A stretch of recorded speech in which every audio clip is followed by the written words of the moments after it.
Energy word अपने आप में इतना डीप वर्ड है कि इसको पूरी तरह से अभी समझना बाकी है। आज के इस वीडियो में हम लोगों को देखना है काइनेटिक, स्पेशली काइनेटिक एनर्जी।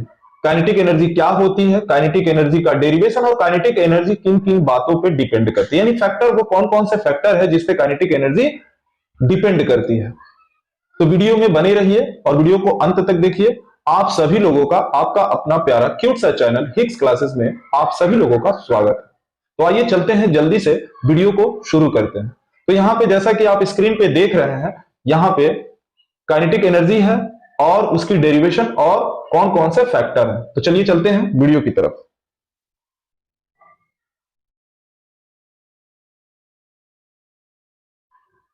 सबसे पहले हम लोग जानेंगे कि एनर्जी क्या होती है। तो the capacity for doing work, यानी काम करने की जो कैपेसिटी होती है वही तो एनर्जी कहलाती है। ठीक है, या फिर दूसरी तरह से यूं कह सकते हैं कि the ability to do work, यानी काम करने की जो एबिलिटी होती है, क्षमता होती है, वही तो वर्क है, सॉरी वही तो एनर्जी है।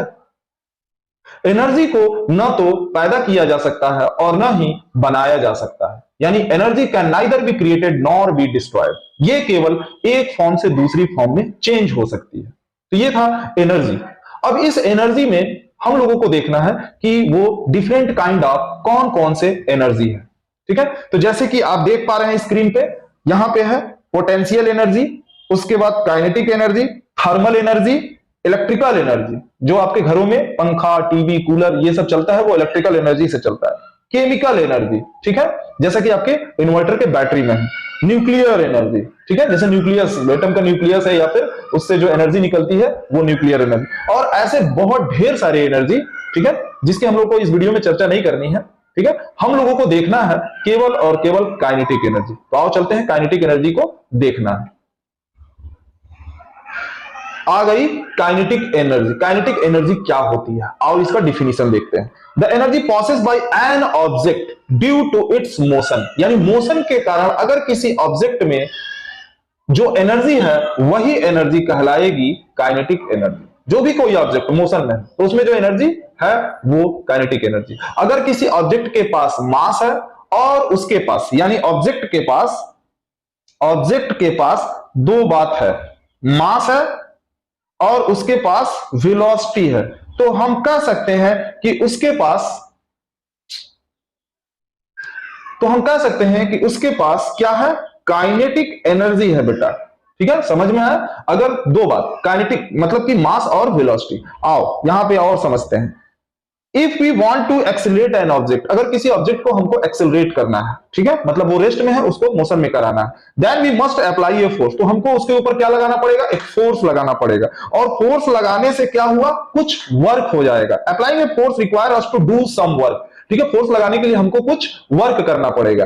After work has been done, काम होने के बाद क्या होगा, energy has been transform to the object. जो हमारी एनर्जी थी, हमने अगर अपने से फोर्स लगाया था, अपने हाथ से फोर्स लगाया था, अपने पैर से फोर्स लगाया था, तो इस मस्कुलर जो फोर्स है वो फोर्स ऑब्जेक्ट में ट्रांसफॉर्म्ड हो गई।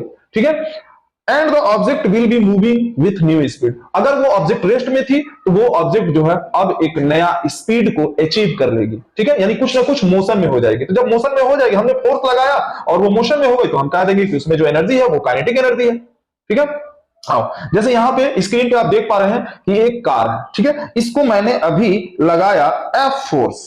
ठीक है, एफ फोर्स इसको लगाने से क्या हुआ, ये एफ फोर्स लगाने से कार मोशन में हो गई। ठीक है, तो ये जैसे ही एफ फोर्स लगाया तो यहां से ये जो है एक डिस्टेंस कवर किया। ठीक है, मतलब कि डिस्प्लेसमेंट, कुछ डिस्प्लेसमेंट हुआ। ठीक है, कुछ डिस्प्लेसमेंट हुआ जो एस है, यानी फोर्स लगाने से डिस्प्लेसमेंट हुआ। यही तो वर्क डन है, क्योंकि वर्क डन बराबर क्या होता है, वर्क डन बराबर होता है एफ इनटू एस, फोर्स के डायरेक्शन में डिस्प्लेसमेंट। हमने फोर्स ऐसे लगाया था तो उसी के डायरेक्शन में जो कार थी वो मोशन की और कुछ डिस्प्लेसमेंट को गेन किया। यहां पे आप देख सकते थे काइनेटिक। एक और अच्छी बात, kinetic energy is the measure of work an object can do by the virtue of its motion. Kinetic energy क्या है, वर्क डन का मेजर है। अगर ऑब्जेक्ट वर्क डन, अगर मोशन हो करके वर्क डन कर रही है तो वो काइनेटिक एनर्जी है। ठीक है, समझ गए? Kinetic energy is the measure of the work an object can do, यानी एक ऑब्जेक्ट कितना वर्क किया मोशन होकर के, ठीक है, वही तो काइनेटिक एनर्जी की मेजर है, यानी कैसे मापा जा सकता है, कैसे मेजरमेंट किया जा सकता है काइनेटिक एनर्जी। तो मोशन करके जब ऑब्जेक्ट जो है वर्क डन करता है वो काइनेटिक एनर्जी कहलाती है। अब डेरिवेशन ऑफ काइनेटिक एनर्जी को कैसे डिराइव करेंगे, ठीक है, जो kinetic energy equal to half mv square है उसको डिराइव करना है। तो आपके पास है energy work theorem. Energy work theorem क्या है कि एनर्जी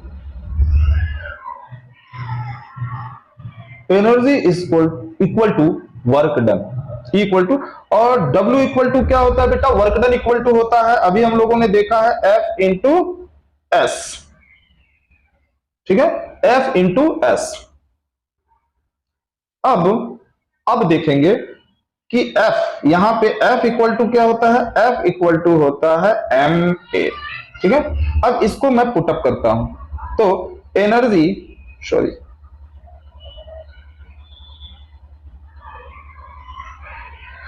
इक्वल टू हम लिख सकते हैं MAS, ठीक है।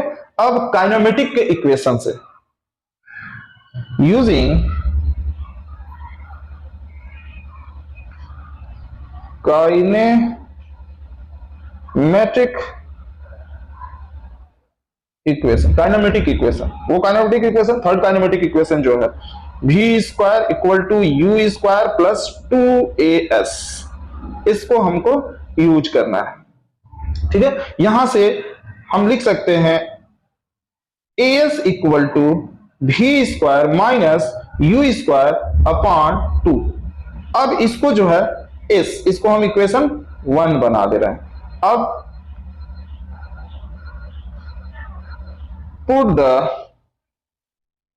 Value of as in equation first equation में as की वैल्यू को पुट कर देना है, तो क्या हो जाएगा, ये एनर्जी जो है वो हो जाएगा m, और यहां पे as की जगह पे हम लिख सकते हैं v square minus u square upon 2। अब जैसा कि जान रहे हैं कि इसमें v जो है फाइनल वेलोसिटी है, u इनिशियल वेलोसिटी है। तो जब कार रेस्ट में थी तो उसके पास कोई वेलोसिटी नहीं थी, तो हम यहां पे कह सकते हैं कि u इक्वल टू 0, यानी u जो इनिशियल वेलोसिटी है, कार पहले तो रेस्ट में थी तो कोई वेलोसिटी थी नहीं, ठीक है, कार जो है रेस्ट में थी नहीं। आओ चलते हैं, अब क्या होगा, अब E इक्वल टू हम लिख सकते हैं mv स्क्वायर, ठीक है, mv स्क्वायर अपॉन 2, और इस 2 को हम ऐसे भी लिख सकते हैं कि E equal to half mv square. और ये E क्या है, कौन सी एनर्जी है, अभी हम लोग डिफरेंट काइंड ऑफ एनर्जी देख रहे थे, तो उसमें ये है काइनेटिक एनर्जी, ठीक है, यानी कि काइनेटिक एनर्जी यहां से लिखते हैं, kinetic energy equal to half mv square, ठीक है। तो ये काइनेटिक एनर्जी कुछ इस तरह से डिराइव हो गया। आओ आगे चलते हैं। अब वो कौन कौन से फैक्टर है जो काइनेटिक एनर्जी को इफेक्ट करते हैं, यानी काइनेटिक एनर्जी किन किन बातों पे डिपेंड करती है, तो वो जो है केवल 2 बातों पे डिपेंड करती है। एक ऑब्जेक्ट का मास हो गया और दूसरी उसकी वेलोसिटी हो गई, यानी मास और वेलोसिटी। तो सबसे पहले है मास को हम लोग को देखना है।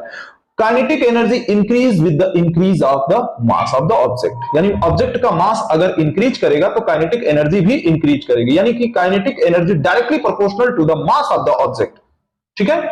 तो कैसे, अब इसके लिए 2 कंडीशन है यहां पे, इफ मास इज हाफ, अगर मास को आधा कर दिया जाए, यानी m जो है अब हो गया है m/2, पहले से मास आधा, तो क्या हम काइनेटिक एनर्जी ke बराबर लिखते हैं हाफ mv स्क्वायर, और ये मास जो है अब हम यहां पे लिखेंगे m/2, तो क्या हो जाएगा, kinetic energy equal to half m/2 v square, ठीक है। अब यहां पे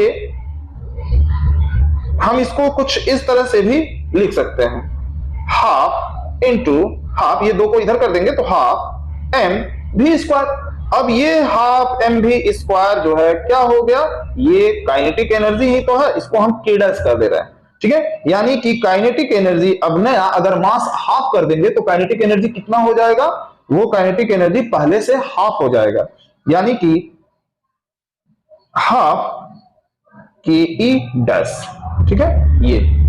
ये आपका नया काइनेटिक एनर्जी, यानी कि मास आधा करने से काइनेटिक एनर्जी आधा हो जाती है, हाफ हो जाती है। If mass half then kinetic energy become half.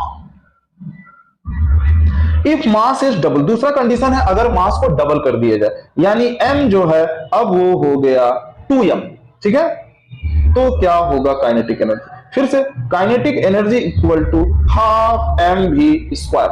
यहां पे ये m जो है अब उसको 2m लिखेंगे कुछ इस तरह से, के E dot sorry kinetic energy half 2m v square, कुछ इस तरह से लिख सकते हैं। अब इस 2 को आगे कर लीजिए, हम इसको कुछ इस तरह से भी लिख सकते हैं, sorry kinetic energy equal to 2 half M V square. मैं आपको समझने के लिए कुछ इस तरह से लिख रहा हूं, और ये जो है हाफ एम वी स्क्वायर क्या है, काइनेटिक एनर्जी ही तो है, ये काइनेटिक एनर्जी डैश कर दे रहा है, यानी कि नया काइनेटिक एनर्जी 2 के डैश, यानी कि मास को डबल करने से काइनेटिक एनर्जी भी डबल हो जाती है।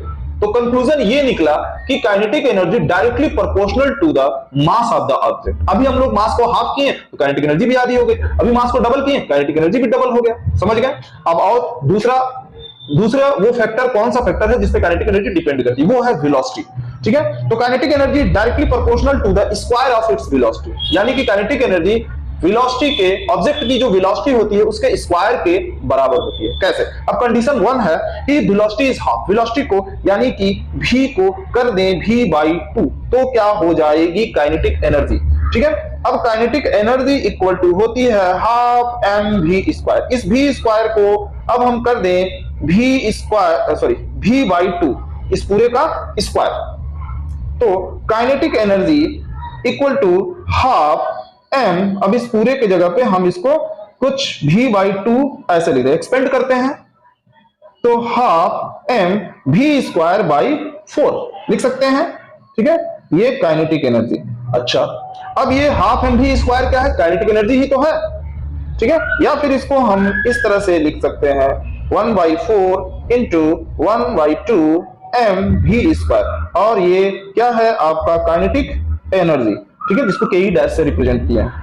अब काइनेटिक एनर्जी इक्वल टू 1/4 के ई डैश, यानी कि अगर स्पीड को हम ऑब्जेक्ट के स्पीड को अगर हाफ करेंगे तो काइनेटिक एनर्जी 4 टाइम डिक्रीज कर जाएगी, ठीक है, जैसा कि आपको इक्वेशन में दिख भी रहा है, ठीक है। इनसे ये बात पता चली। दूसरा कंडीशन क्या है, if velocity is double, velocity को डबल कर दिया जाए तो क्या होगा, यानी कि v इक्वल टू 2v कर दिया जाए बेटा, ठीक है। यहां पे फिर से काइनेटिक एनर्जी होती है हाफ एम वी स्क्वायर, और ये v स्क्वायर के जगह पे अब हम लोग लिखेंगे 2v का स्क्वायर, ठीक है। Kinetic energy equal to half m और v स्क्वायर के जगह पे अब हमको लिखना है 2v का स्क्वायर, एक्सपेंड करने पे क्या होता है, kinetic energy half m 4v square, फिर से 4 को आगे कर लेते हैं, काइनेटिक एनर्जी 4 को आगे कर लिए इंटू 1/2 m v स्क्वायर, और ये हाफ m v स्क्वायर फिर से बेटा क्या है, काइनेटिक एनर्जी, जिसको के ई डैश कर दिए, यानी कि kinetic energy 4 time new kinetic energy, ठीक है। यानी कि मास को सॉरी यानी कि वेलोसिटी को अगर हम डबल कर देंगे तो काइनेटिक एनर्जी 4 टाइम इंक्रीज कर जाएगी। तो पूरा कंक्लूजन ये निकल के आया कि kinetic energy is directly proportional to the square of the velocity of an object, ठीक है। जैसे ही हम वेलोसिटी को हाफ कर रहे थे काइनेटिक एनर्जी 4 टाइम डिक्रीज कर गया, जैसे ही वेलोसिटी को डबल कर दिए काइनेटिक एनर्जी 4 टाइम इंक्रीज कर जाता। तो अगर ये वीडियो आपको अच्छी लगी है तो इसको ज्यादा से ज्यादा अपने दोस्त मित्र रिश्तेदारों में शेयर कीजिए, और अगर चैनल पे नए हैं तो इस चैनल को सब्सक्राइब कर लीजिए, लाइक बटन दबाना ना भूलें, ठीक है। क्योंकि इससे मोटिवेशन मिलती है। मिलते हैं अगले किसी इसी तरह के वीडियो में, तब तक के लिए जय हिंद।